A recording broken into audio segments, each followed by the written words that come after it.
Hello everyone. So we are going to start with another chapter on cholesterol, which is actually the transport of cholesterol and conversion of cholesterol into the bile acids. So in the transport of cholesterol, we are going to deal with how this cholesterol they are transported within our body, what are the different forms of their transportation, and what are the different types of integrities they used to form during the transportation. Moreover, in the conversion of cholesterol into the bile acid, we are going to deal with the reactions, how this cholesterol they get degraded into the bile acid. So without wasting any more second of time, let's start our presentation.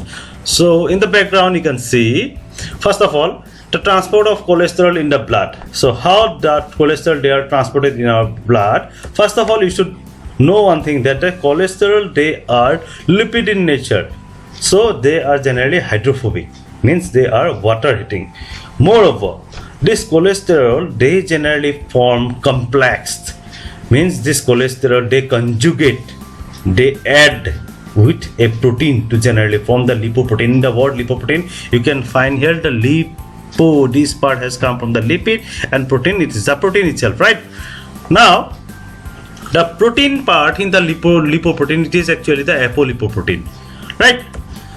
Moreover, LACT. Now what is LACT? So you just remember the term LACT, because I am going to use this term in my next slide also. The LACT is actually nothing but, LACT means the lecithin cholesterol acyl transferase. Now LACT, it is responsible for transport as well as elimination of cholesterol from our human body.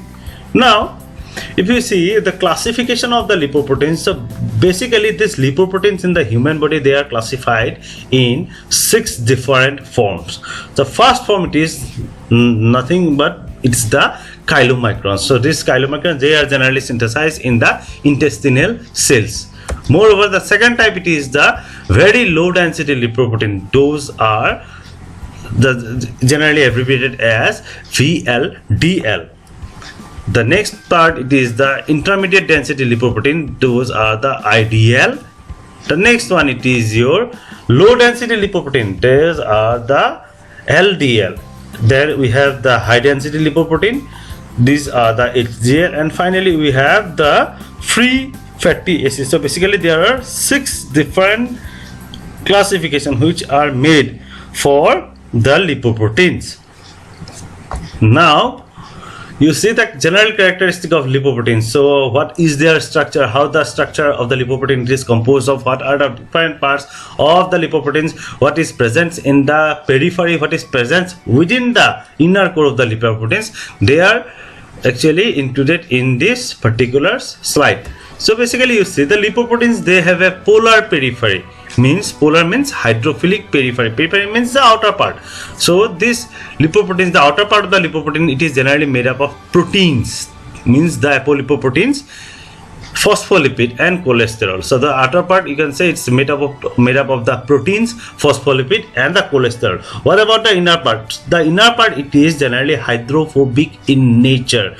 They are generally hydrophobic in nature. Thus the inner part, it is generally made up of TAG. TAG means the triacylglycerol and the phospholipid. So this is the basic structure of the lipoproteins. Now synthesis of the lipoproteins. So where these lipoproteins they are synthesized in our body. So first of all, you see chylomicrons. So these are the site, or here the lipoproteins are synthesized. They are synthesized generally in the intestinal mucosal cells, first of all.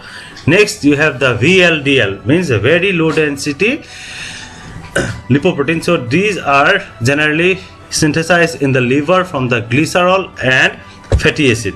Then we have the LDL. The LDL can be also formed from the VLDL, and this LDL these are generally rich in the cholesterol. The next one, it is the HDL. So HDL are generally formed in the intestinal cell only. Then we have the free fatty acid. These free fatty acid, they are formed from the lipolysis of the triglyceride. I hope how these triglyceride they are formed and what are the different types of the reaction I have discussed in my previous slide, and you are much aware of the fact right now. Now regarding the metabolism of the lipoproteins. So first of all, you see here there is a chart. So how this metabolism it takes place, how the metabolism of the cholesterol it takes place, or the lipoproteins it takes place in the human body. I'm going to show you step by step. First of all, you see chylomicrons. So in the intestine, here the intestinal cells they generally forms the chylomicrons, right? Now the next step, what actually happens on this chylomicrons, a special type of the enzyme it works is this enzyme, it is known as the lipoprotein lipase. Lipase means any enzyme which has the activity to break off the lipids. So this lipoprotein lipase, they will act on this chylomicrons, and the simple cholesterol, or you can say the simple lipoproteins, they are now going to get stored in the adipose tissue here, right? Now this will be stored in the adipose tissue. Moreover, the remaining part, the remnants of this chylomicrons, they will be now sent to the liver. Moreover, VLDL. So VLDL are the very low density lipoproteins.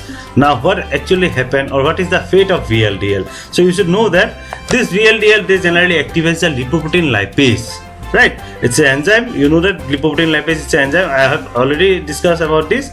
So they actually, this VLDL, they actually activates the lipoprotein lipase and taken up by the adipose tissue and muscles. So here you see these VLDL are again taken by the adipose tissue as well as by the muscles, right? Moreover, the remaining is the IDL, so intermediate density lipoprotein. They actually loses triglyceride, and this IDL, they generally intermediate density lipoproteins, they generally forms the low density lipoproteins. So you can see here the IDL, they get converted into the LDL, and which are finally sent to the liver. So lastly, the lipoprotein cascade in the liver takes place. So these lipoproteins, they are generally degraded in the liver. So now how this liver, or what is the mechanism the liver they adopt to degrade or to metabolize this lipoprotein? So basically you see here this concept has been given by two renowned scientists known as the Michael Brown and Joseph Goldstein. Now in this diagram you can see here the fate of this LDL. So what are the steps? I am going each steps in brief here. First of all, this LDL, they will come, this LDL, they remain with the cholesterol, right? Moreover, this LDL receptors are there in the liver. So LDL receptors, they have actually a clathrin coated pitch. So you see here, this is a clathrin coated pitch. This LDL has come here, it has reached this side. Now what actually happens, the next step is the receptor and LDL complex will form. So this is the receptor and LDL complex, they will form, and this complex, it is generally internalized. So this is generally, or this LDL with cholesterol, it generally comes inside by the process of endocytosis. I hope you know what is endocytosis. It is nothing but engulfment, or it's a process which are adopted by unicellular organism to have their food, right? So they are now internalized by the process of endocytosis.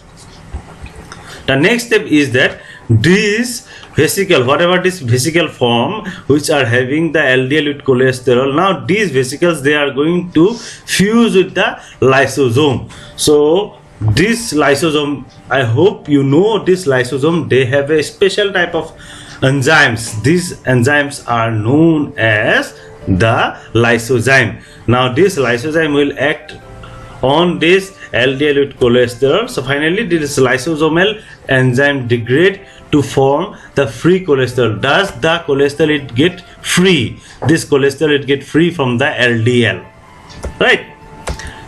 Now again, if we see in the metabolism of the lipoprotein, what is the fate? Now for HDL, how the metabolism of HDL it takes place.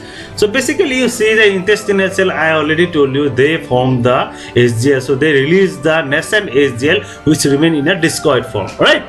Now this LACT, I have already discussed about LACT. This LACT actually catalyzes the esterification of the free cholesterol and transferred it to the HDL, right? Now what is the fate of the HDL? The HDL actually it also receives free cholesterol from the peripheral tissue in the human body, right? So thus this apoprotein A, it promotes the LACT activity. So we know that what is the fate of the cholesterol when this LACT it will act on that. So finally it will enter the liver and these are going to get degraded.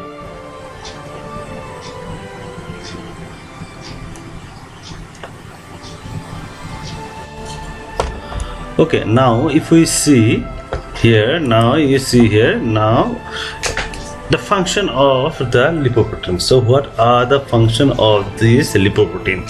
So basically here in this chart I am depicting the function of the lipoprotein. So basically if we start with the chylomicrons, this chylomicrons actually they help in the transport of the dietary triglyceride, whatever the fat you used to take in your food. So these are generally transported, right, from the intestine to the adipose tissue for storage, and this is done by the generally the chylomicrons, right? Moreover, the VLDL, very low density lipoproteins. So generally these are actually helpful in the transport of endogenous triglyceride which are found in the body. The endogenous triglyceride from the liver, these are sent to the peripheral tissue for the utilization to generate energy for the human body. The next one, it is the LDL. So the LDL, they generally transport the cholesterol from the liver to the peripheral tissue. And the last one, this is the HDL. This is the high density lipoprotein. They generally transport of the form of cholesterol from the peripheral tissue to the liver. So actually you can see here this HDL, they function in a reverse way. This HDL, they generally helps in the transport of this cholesterol from the peripheral tissue. They transport it to the liver. Now the next part, it is the bile acid secretion. So if we see the background, so how this process they start. So basically you should keep one thing in your mind, that a cholesterol, 50% of the cholesterol, they generally get converted into the bile acid and they generally get excreted via the fecal matter. Moreover, this cholesterol, they serve as a precursor for the synthesis of steroid hormone, regarding which I have already discussed in my previous slide. Moreover, they get converted into steroid hormones, they get converted into vitamin D, they also get converted into prostanol as well as the cholestanol. Now these bile acids are generally synthesized in the liver. The site of synthesis, it is the liver from the cholesterol. Now you see here one thing, that they contains around 24 carbons, right? 2 and 3 hydroxyl group, that is the OH group in the steroid nucleus, and a side chain which ends in the carboxylic acid. I am telling you the structure of the bile acid. Actually they contains 24 carbon atom where 2 or 3 OH group are present in the steroid nucleus, and a side chain is there in the bile acid component. A side chain is there which have the carboxyl group. Now the bile acids, they are amphipathic in nature, right? So they possess both the polar as well as the non-polar groups in it. These bile acids, they serve as an emulsifier in the human body. I repeat, this bile acid, they serve as the emulsifier in the human body. Whatever the fat we used to take in our dietary form, they generally get emulsified in the human body by the virtue of, or the help of the bile acid, right? Now they, apart from that, they also participate in the digestion and absorption of the lipids. Now this bile acid secretion, so this is the overall chart. You can see here how this bile acid get synthesized. So generally the first and the rate limiting step, this is the rate limiting step where actually a OH group is introduced, and this enzyme particular this 7 alpha hydroxylase, this enzyme plays the crucial role in the synthesis of the bile acid. So once this enzyme will act, this will lead to the conversion of the cholesterol into 7 hydroxycholesterol, and finally this get converted into two basic half. One is the cholic acid, another one is the cyanodeoxycholic acid. Now this cholic acid, they get actually amalgamated, or you can say they get conjugated with either glycine. If they get conjugated with the glycine, they form the glycocholic acid. If they conjugated with the taurine, they can form the taurocholic acid, right? Similarly, this cyanodeoxycholic acid, they generally get conjugated with either taurine or glycine, and they generally form tauro or glycosinodeoxycholic acid. And finally, these two are they generally known as the intermediates. They, upon the action of the intestinal bacteria, they get converted into secondary form. So this is the secondary form, it is the deoxycholic acid, and here it is the lithocholic acid. So what are the steps? So let's start the hydroxylation reaction. This is the first part, the hydroxylation reaction. So generally this cholesterol, it is converted to 7 hydroxycholesterol by the action of the enzyme. I already told you the enzyme, it is the 7 alpha hydroxylase enzyme, right? It's a microsomal enzyme, you should remember that. The next part of the reaction, it's a rate limiting reaction. Now what actually happens here actually in this particular step, a OH group, it is introduced in the 7th carbon. A OH group, it is introduced in the 7th carbon of the cholesterol ring, right? The next step, it is a 3rd carbon is added at the position of 12. A 3rd hydroxyl group is added at the 12th carbon position in the cholic acid. So here you can see here. Moreover, this cyanodeoxycholic acid and cholic acid, they are these two, they are primarily, these are the generally they are known as the primary bile salt, the cholic acid and the cyanodeoxycholic acid, right? Now you see on conjugation with glycine, I already told you on conjugation with glycine or taurine what they are going to form, right? And these are the most, actually these are more efficient in their function as a surfactant. These salts, they are more efficient in their function as a surfactant, right? Moreover, the conjugated bile acids are excreted through the bile. Now you see here again, if we see the biosynthesis, the bile acid, first of all, in the bile the conjugated bile acid exists always. You remember one thing, in the bile, the conjugated bile acid, they always exist as in the salt form. They are going to get, or they are going to found as a salt of either sodium or potassium, right?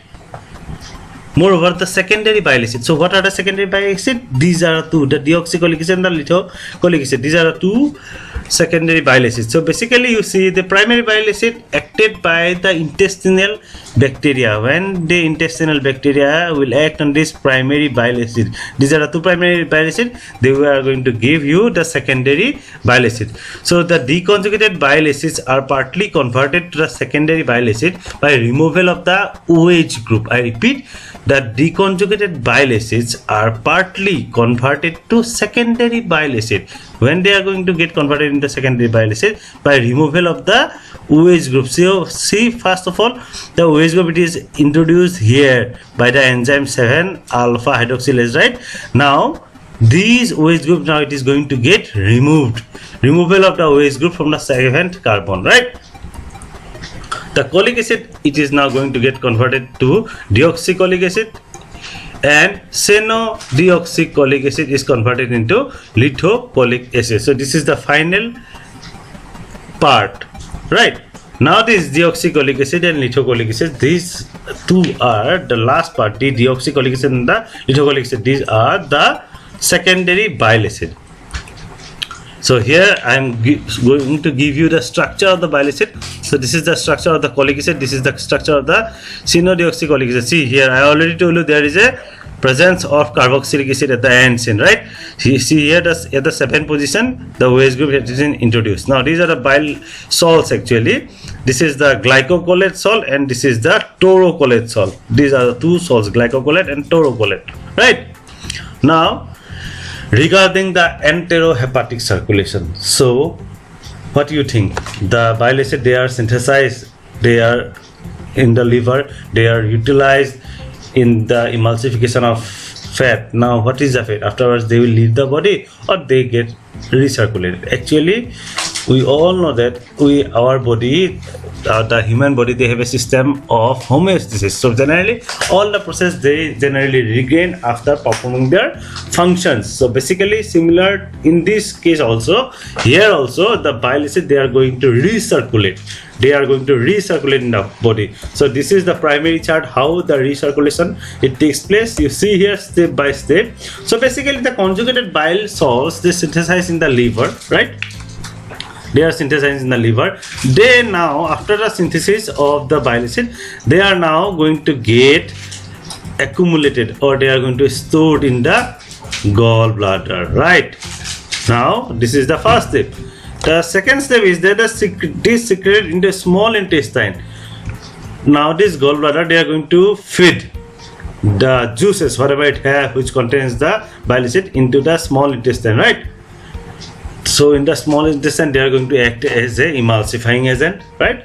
Now a large portion of the bile acids, generally bile salts, a large portion of the bile salts, generally the primary and the secondary, right? They are reabsorbed and returned to the liver via portal vein. So after the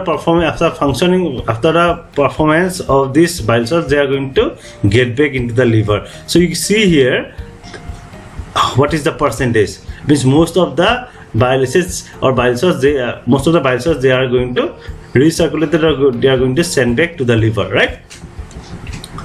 The bile salts are recycled and reused several times a day. In a day, in the human body, these bile salts, they are following a stepwise manner of recyclization as well as reuse in the human body several times a day. And this particular phenomenon, the secretion of the bile salt or bile acid, right, into the gallbladder, from the gallbladder it is sent to the intestine, right? From the intestine it is again, after performing its function, it is again sent back to the liver, right? So this circulation, it is known as enterohepatic circulation, right?